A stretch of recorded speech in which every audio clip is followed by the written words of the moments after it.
اعوذ باللہ من الشیطان الرجیم بسم اللہ الرحمن الرحیم وبہ نستعین وہو خیر معین رب اشرح لی صدری ویسر لی امری واحلل عقدۃ من لسانی یفقہوا قولی۔ سامعین کرام، درس فقہ کا جو یہ سلسلہ آپ کی خدمت میں اس درس فقہ کے سلسلے میں مسائل فقہ کو بیان کیا جا رہا تھا اور روزے سے متعلق گفتگو کی جا رہی تھی۔ روزے کے سلسلے میں نیت کے مسائل کو بیان کیا گیا، اس کے بعد مبطلات روزہ کے احکامات کو بیان کیا گیا۔ مسافر کے اوپر اگر کسی وجہ سے وہ مسافر نہیں، روزے دار کے اعتبار سے کہ اگر وہ روزہ نہ رکھ پایا ہے جان بوجھ کر یا غلطی سے، تو قضا اور کفارے کے کیا احکام ہیں۔ اب جو آخری گفتگو ہماری پچھلے 2-3 سلسلوں سے جاری تھی، مسافر کے روزوں کے احکام۔ مسافر کے سلسلے میں اس بات کو بیان کیا گیا کہ کب شرعی اعتبار سے ایک انسان کا سفر اس اعتبار سے بنتا ہے کہ اب اس کے اوپر روزہ ساقط ہو جاتا ہے، اور اس بات کو بھی بیان کیا گیا کہ سفر میں تو ہوتا ہے مگر اس کے باوجود اسے روزہ رکھنا ہوتا ہے۔ اس بات کو بیان کیا گیا اپنی آخری گفتگو کے اندر کہ اگر کوئی شخص بھول جائے کہ میں مسافر ہوں، تو اب یہ بھولنا کیوں ہے؟ یا تو وہ یہ جانتا ہی نہیں تھا کہ ایک شخص جب مسافر بن جاتا ہے تو اس پر روزہ ساقط ہے، اور اسے یہ بعد میں معلوم ہوا جب روزہ رکھ چکا تھا، تو اس کا روزہ صحیح مان لیا جائے گا۔ اگر درمیان میں معلوم ہوگا تو روزہ باطل ہو جائے گا۔ یا یہ کہ وہ یہ تو جانتا تھا کہ مسافر پر روزہ نہیں ہوتا، لیکن اپنے آپ کو مسافر ہونا یہ بھول گیا، اور درمیان سفر میں یاد آیا کہ میں تو مسافر ہوں، مجھے روزہ نہیں رکھنا چاہیے تھا، تو ایسی صورت میں اس کا روزہ باطل ہے، چاہے وقت گزرنے کے بعد بھی معلوم کیوں نہ ہو۔ اب جو گفتگو ہے وہ اس اعتبار سے ہے کہ اگر روزے دار یعنی روزے دار نہیں ہے، مسافر ہے، اس لیے اس نے روزہ نہیں رکھا، اپنے وطن واپس آ رہا تھا، مثلا زیارتوں کے سفر پہ لوگ جاتے ہیں، فجر کے وقت سے لے کر مغرب تک روزہ رکھنا ہے۔ یہ شخص لینڈ کرتا ہے مثال کے طور پہ کراچی میں یا پاکستان میں اپنے شہر میں صبح 10 بجے،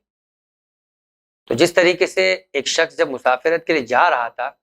تو اس کے لیے حکم تھا کہ ظہر کے وقت تک اگر وہ اپنے شہر میں ہے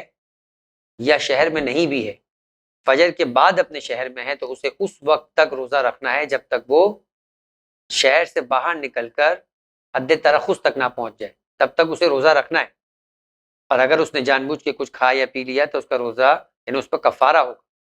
اسی طریقے سے اگر کوئی شخص اگر ظہر کے بعد سفر پہ نکلتا ہے تو اس کا روزہ رکھنا ہوگا مکمل طور پہ۔ ظہر سے پہلے پہلے اگر مسافر بننے والا ہے تو جب تک کہ وہ حد ترخص تک نہ پہنچ جائے اس کو روزہ رکھنا تھا، اس کے بعد روزہ خود بخود افطار ہو جائے گا، اور اسی درمیان میں اس کے شہر میں اس کی ظہر ہو گئی تب روزہ مکمل کرنا ہوگا۔ لہذا جو سفر کرنے والے افراد ہیں وہ اس بات کو جانتے بھی ہے کہ اگر ممکن ہوتا ہے تو وہ ظہر کے بعد سفر کرتے تاکہ اس دن کا روزہ ان کا ضائع نہ ہو۔ اور اگر کوئی شخص ظہر سے پہلے اپنے وطن واپس آ جائے تو ایسی صورت کے اندر اس کو اگر اس نے مبتلات روزہ انجام نہیں دیا تو نیت کر کے روزہ رکھنا ہوگا۔ لیکن اگر اس نے درمیان میں مثال کے طور پہ جہاز میں اس کو کھانا سرو ہوا، مسافر ہے، اس نے کھانا کھا لیا، اب چاہے 5:30 بجے فجر کا وقت ہوتا ہے، جب وہ لینڈ کیا تو اس وقت 6 بج رہے تھے، ظہر سے بہت دیر پہلے وہ اپنے وطن پہنچ گیا، لیکن کچھ کے کھا پی چکا ہے، اب مبتلات روزہ انجام دینے کا روزے کی کوئی گنجائش نہیں ہے، تو اب ماہ رمضان کے بعد اس روزے کی قضا ہوگی۔ 1693 مسئلہ آغا سستانی کی توضیح میں کہ اگر مسافر روزے میں خواہ وہ فجر سے پہلے سفر میں ہو یا روزے سے ہو اور سفر کرے اور ظہر سے پہلے اپنے وطن واپس پہنچ جائے یا ایسی جگہ پہنچ جائے جہاں وہ 10 دن قیام کرنا چاہتا ہے، چونکہ یہ بات بھی بیان ہو چکی تھی کہ اگر کوئی شخص سفر کر رہا ہے، دوران سفر اس کا روزہ نہیں ہے، روزہ نماز ہے اس کی جو ہے وہ قصر ہے، لیکن اگر وہ کسی ایسی جگہ پہنچ جاتا ہے، مثال کے طور پہ آپ کراچی سے نکل کے حیدرآباد پہنچتے ہیں اور 10 دن کے لیے حیدرآباد میں رکنا چاہتے ہیں، لوگ مثال کے طور پہ بزنس کے سفر پہ جاتے ہیں، 10 دن تک مثال کے طور پہ وہ ہانگ کانگ میں رکنا چاہتے ہیں، چین میں رکنا چاہتے ہیں، تو اگر 10 دن ایک ہی شہر میں رک رہا ہے تو اب اس کو نماز ہی پوری پڑھنی ہوگی اور روزہ بھی پورا رکھنا ہوگا۔ تو اگر وہ سفر کے درمیان یہاں سے نکلا، حد ترخص کے بعد اس کا روزہ کھل گیا، اب جہاں اترا وہ وہاں 10 دن رکنا چاہتا ہے، تو وہاں پر جو ہے اگر اس نے کوئی مبتلات روزہ کا انجام نہیں دیا اور وہ ظہر سے پہلے پہنچ جاتا ہے، مثلا دبئی پہنچ جاتا ہے، گھنٹے 2 گھنٹے کا سفر ہے، تو ایسی صورت میں وہاں اتر کے اگر اس نے روزے میں کچھ کھایا پیا نہیں ہے اس درمیان سفر میں، تو پھر وہ نیچے اتر کے وہ ظہر سے پہلے اگر پہنچ جاتا ہے، مبتلات روزہ انجام نہیں دیا، 10 دن رکے گا، تو پھر اسے اپنا نیت کر کے روزہ رکھنا ہوگا۔ لیکن اگر اس صورت میں بھی اس نے درمیانے سفر میں کچھ کھا لیا اور کھا سکتا ہے، شرعی اعتبار سے کوئی قباحت نہیں ہے، تو پھر ایسی صورت میں اس کو اس دن کا روزہ قضا کرنا ہوگا۔ تو ایسی جگہ پہنچ جائے وہ 10 دن قیام کرنا چاہتا ہے اور اس نے کوئی ایسا کام نہ کیا ہو جو روزے کو باطل کرتا ہے،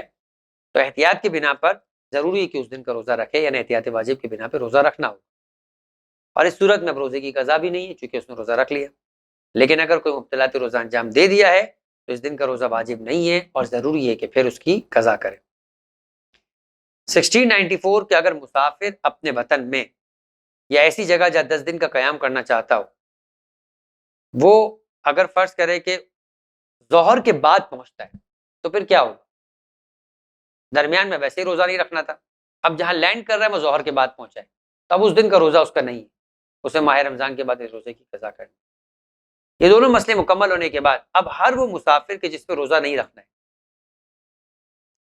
وہ ظہر سے پہلے سفر کٹ جاتا ہے،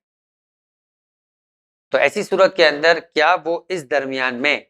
یا کسی بھی عذر کی وجہ سے، بیماری کی وجہ سے وہ روزہ نہیں رکھتا ہے، یا خاتون ہے تو اپنے نجاست کے ایام میں روزہ نہیں رکھتی، تو اب ماہ رمضان کے اندر اگر وہ ہے، عام دنوں کی بات نہیں ہو رہی، ماہ رمضان میں اگر وہ ہے تو پھر شرعی اعتبار سے ازدواجی عمل انجام دینا، مثلا میاں بیوی دونوں کے اوپر روزہ نہیں ہے، دونوں مسافر ہیں، یا پھر پیٹ بھر کے کھانا کھانا، یہ مکروہ قرار دیا گیا، جائز ہے، حرام نہیں ہے، گناہگار نہیں ہے،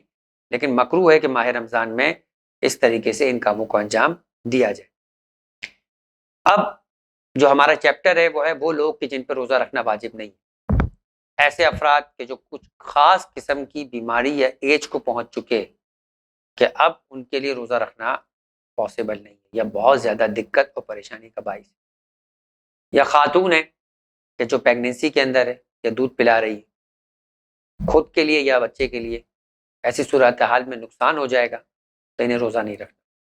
مگر کس صورتحال میں روزہ رکھنا ساقط ہو جائے گا، یہ مکلف ہی نہیں رہیں گے اور انہیں کوئی فدیہ نہیں دینا، یا دوسری صورت ہے کہ ٹھیک ہے اس وقت ان پر ساقط ہے لیکن وہ مکلف ہے اور انہیں فدیہ دینا ہوگا۔ اس کی ڈیٹیلز ہم دیکھتے ہیں۔ سب سے پہلے مسئلہ نمبر 1696 آغا سیستانی کی توضیح کہ جو شخص بڑھاپے کی وجہ سے روزہ نہ رکھ سکتا ہو، عمر اتنی زیادہ ہو چکی ہے کہ اب اس کے لیے روزہ رکھنا ممکن نہیں، یا روزہ رکھنا بہت زیادہ تکلیف کا باعث، تو ان دونوں پر روزہ معاف ہے، البتہ تکلیف والے شخص کے لیے فدیہ دینا ہو۔ اور اگر ماہ رمضان کے بعد کوئی معجزہ ہو جائے، بوڑھا شخص بھی جوان ہو جائے، بہت ساری دوائیاں ایسی بتائی جاتی ہے، فائدہ کرتی ہے نہیں کرتی ہے نہیں معلوم، لیکن اگر کر جائے تو پھر کہتے ہیں کہ چونکہ ان کے لیے روزہ معاف ہو چکا تھا تو اب احتیاط مستحب ہے کہ یہ رکھنا چاہتے تو رکھے، ان کی ذمہ داری روزہ رکھنا نہیں ہوگا۔ کہ جو شخص بڑھاپے کی وجہ سے روزہ نہ رکھ سکتے ہو یا روزہ رکھنا ان کے لیے شدید تکلیف کا باعث ہو تو پھر ان پر روزہ واجب ہی نہیں۔ بہت غور سے سنیے گا، جو مسئلہ ہے وہ یہ کہ ان پر روزہ واجب نہیں، اور دوسری صورت میں جب تکلیف کا باعث ہے بڑھاپے کے اندر تو پھر انہیں ہر روزے کے بدلے ایک مطعام 750 گرام جو ہے وہ کھانا دینا ہو، 3 پاؤ جسے کہتے ہیں، اب چاہے گندم دے،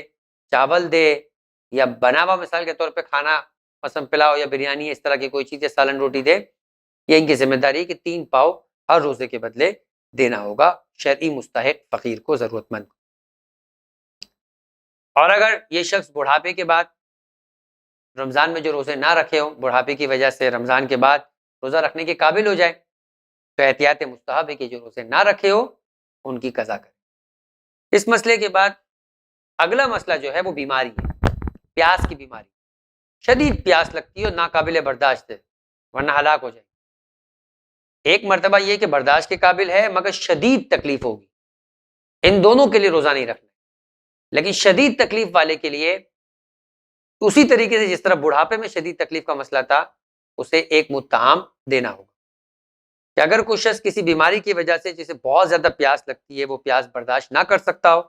یا پیاس کی وجہ سے تکلیف میں مبتلا ہو جاتا ہو تو پھر روزہ نہیں، لیکن دوسری صورت میں ضروری ہے جہاں تکلیف کا مسئلہ ہے، امکان ہے مگر تکلیف ہے کہ ہر روزے کے بدلے ایک مطعام یعنی 750 گرام جو ہے وہ غذا دے کسی مومن فقیر کو جو مستحق ہے، اور بعد میں اگر روزہ رکھنے کے قابل بھی ہو جائے تو پھر ضروری نہیں کہ روزہ رکھے، یہ جو ذمہ داری اس کی تھی اس سے ادا ہو گئی۔ 1699 یہ مسئلہ ہے خواتین کے لیے، کہ اگر وضع حمل کا وقت قریب ہو، پیگنیسی کا وقت، بچہ پیدا ہونے کا وقت قریب ہے، اور اگر روزہ رکھا تو بچے کے لیے یا خود کے لیے نقصان ہو جائے گا، تو ایسی صورت میں ان پر اس وقت روزہ واجب نہیں ہے، بعد میں قضا کرنی ہے، اور ہر چھوٹے ہوئے روزے کے بدلے ایک مطعام یعنی 750 گرام کھانا جو ہے وہ مستحق فقیر کو، جو مومن ہے، صاحب شرائط ہے، اسے دینا ہوگا۔ تو ذہن میں رکھیے گا کہ پیگنینسی کی وجہ سے اگر روزہ چھوٹتا ہے تو روزوں کی قضا ہوتی ہے اور ایک مطعم بھی دینا ہوتا ہے۔ اور اگر یہی مسئلہ فیڈنگ کا ہو کہ خاتون جو ہے وہ بچے کو دودھ پلا رہی، اب چاہے اپنے بچے کو پلا رہی ہو، کسی اور کے بچے کو پلا رہی ہو،